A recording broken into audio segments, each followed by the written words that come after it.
In late October, the ice struck with renewed force, opening up planks on the starboard side.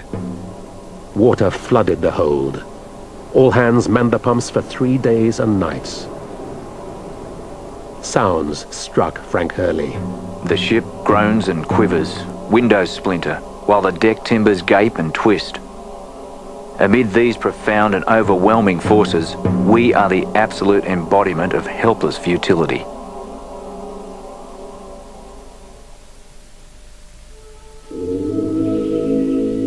On October the 27th, 1915, 10 months after their imprisonment in the ice, Shackleton gave the order to abandon ship. Seaman Howe recalled, Shackleton sent Frank Wild along forward to our quarters, who explained to us that it was a case of get out.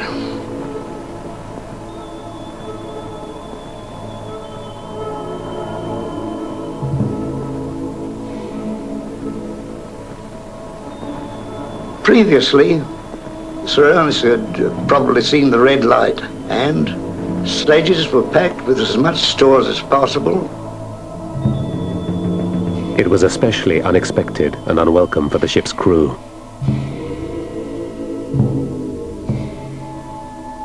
You've got to remember that the sailor is a sailor, and that's his ship, his home. And once he's off that ship, he's at a loss. The adventurers of the expedition are the people that expected to stay and knew what they were up against, like Tom Crean and Worsley, Shackleton himself, Wild. They adapted a little bit easier, although it was still tough.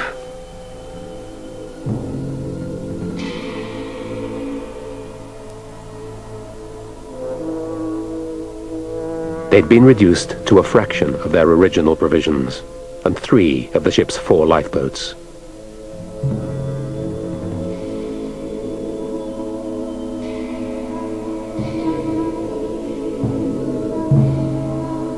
It was 15 degrees below, minus 27 degrees Celsius. Tents and clothing had been salvaged. Extra sleeping bags were improvised from woolen blankets. There were not enough fur sleeping bags to go round. Shackleton made them draw lots. William Bakewell, a sailor from America, recalled the results being fixed. There was some crooked work in the drawing as Sir Ernest, Mr. Wild, Captain Worsley, and some of the other officers all drew wool bags. The fine warm fur bags went to the men under them. In the chill morning, Shackleton gathered the company to outline his plan. Dr. Matlin recorded, As always with him, what had happened had happened. Without emotion, melodrama, or excitement, he said, "Ship and stores have gone, so now we'll go home." Shackleton's calm front concealed the turmoil of a night spent pacing the ice alone. The thoughts that came to me in the darkness were not cheerful. The task now was to secure the safety of the party, and to that I must apply every bit of knowledge that experience of the Antarctic had given me. There is nothing that can crush a man as to see his dreams crumble to the dust. But on the other hand, he realized if the one goal had disappeared, we'll have another one. And so, if I can't cross the continent, I'm going to bring all my men back alive.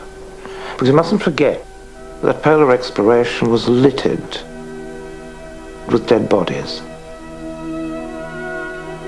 This almost fanatic, well, it was a fanatic desire to bring his men back alive. This then became the driving force. It was the only thing he cared about. That change from aiming to attain what you had set out to extricating yourself from defeat is a strain that has broken many a man. It did not break Shackleton.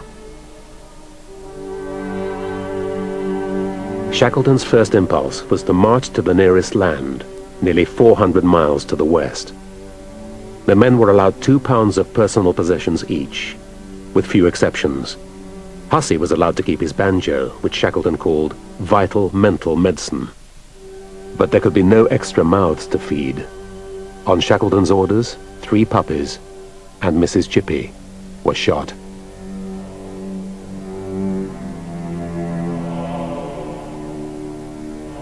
I feel sure that it is the right thing to attempt a march.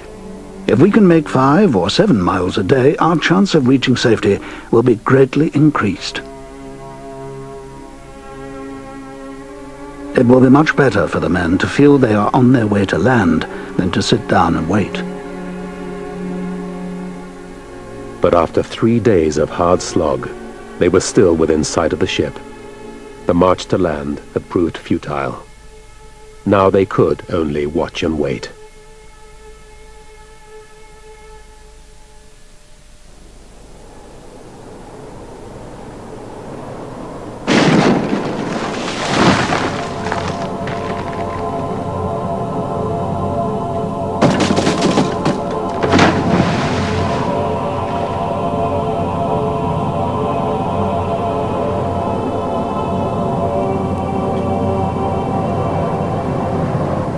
The men scavenged supplies from the collapsing ship.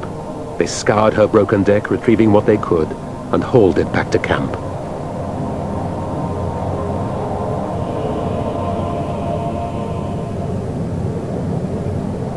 Frank Hurley conducted a salvage operation of his own in his submerged darkroom. During the day, I hacked through the thick walls of the refrigerator to retrieve the negatives stored therein. They were located beneath 4 feet of mushy ice, and by stripping to the waist and diving under, I hauled them out.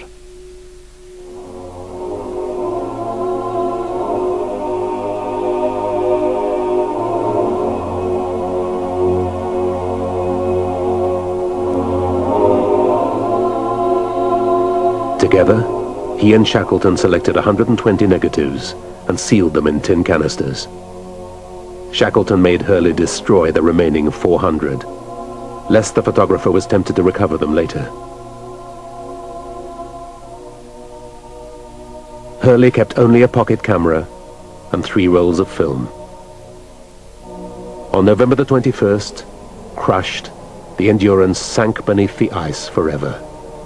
Seaman Howe recalled, And Shackleton shouted, "Hurry up, men! The ship is about to leave us." And she took one final plunge. The noise was terrific, as the engine broke away from the bed and fell into the lower portion of the ship. It was underwater. Shackleton recorded simply, At 5 p.m. she went down. I cannot write about it.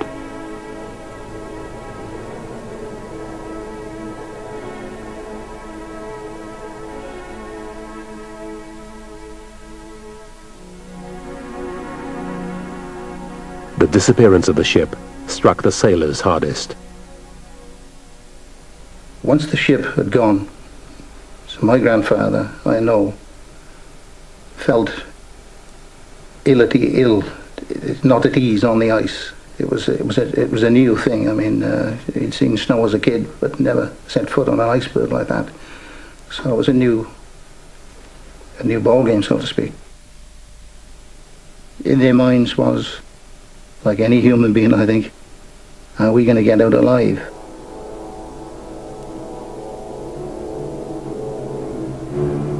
The drifting pack ice had carried the men 1,300 miles since they were trapped. Now they hoped the same drift would bring them to land. If not, they would be carried out to the open sea.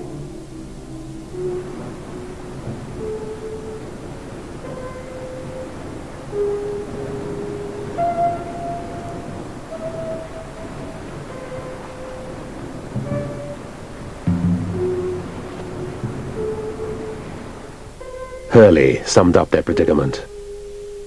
It is beyond conception even to us that we are dwelling on a colossal ice raft, with but 5 feet of frozen water separating us from 2,000 fathoms of ocean, and drifting along under the caprices of wind and tides to heaven knows where.